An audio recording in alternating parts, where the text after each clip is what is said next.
Hey everyone, how's it going? So a few viewers asked me how I set up the dash cam and also the radar detector in this Tesla vehicle. This is a Tesla Model Y. So here's the Uniden R7, one of the best radar out there with multi-directional indicator to show you where the speed traps are at. And I also have a Blackvue dash cam.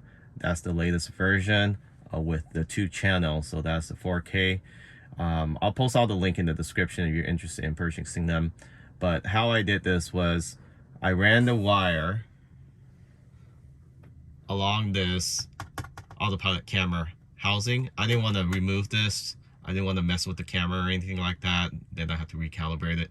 So it runs up here, but that's pretty much all the visibility you will see from the wiring. And then I would tuck it along the trim here. There's a lot of space underneath here. It's like a loop with nothing inside. So you can use a pry tool to start tucking it in along the top here. The toughest trim is this one. You can actually remove this. Don't worry about the airbag. It's not going to go off on you. Just make sure you don't yank it all the way open. There is a latch, a tab that holds it in place, so you can't pull it all the way off unless you take off that tab. But you can take a pry tool, tuck in here, and then just work your way around here and then just pry it open. This trim right here you can pull off. So one good thing about Tesla vehicles, everything can come off fairly easy. Another method to open this without a pry tool is pull this down. You can pull it all the way down and then just pry it open with your fingers like this. So there's 2 tabs, 1, 2, and a third one down here. So if you pull it open, that's how it sounds. So you didn't really break anything. And you can tuck the wire along here. And what I did was I ran it down along the side here, all the way down the trim. That's the A-pillar trim. And then you can remove this box or hide it behind this rubber piece. But I actually removed this rubber piece, ran the wire along here, push it inside this panel, and then I ran it underneath.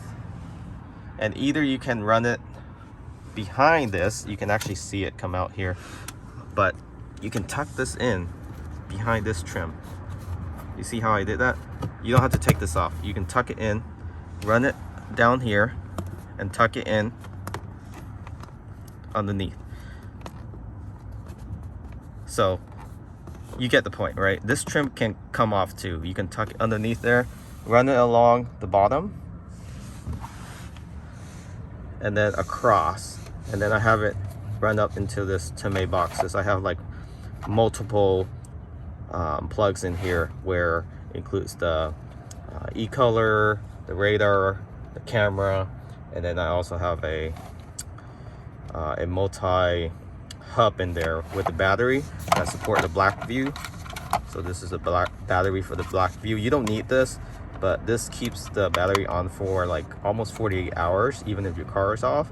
So this doesn't put stress onto your 12 volt. Your 12 volt will eventually turn off anyways, but something to consider if you park somewhere for a long period of time. You can keep it on without putting stress on your 12 volt battery from Blackvue. And that gets automatically charged when you turn the car on. And that's how I did the setup. So, and you wonder where I got the power from? It's actually from the 12 volt plug right there. Just one plug out to the Blackvue battery, and it's a clean setup. I used this Tame wire organizer and then run it across down this e-color controller and just straight down. So everything is black, it blends in. You can't really see it from the passenger side or the rear passenger side. You will notice it if you look for it when you're driving the vehicle. So hopefully you find this video helpful. Comment below if you have any other questions, or hit me up on DM, Instagram. Remember to subscribe. Thanks for watching.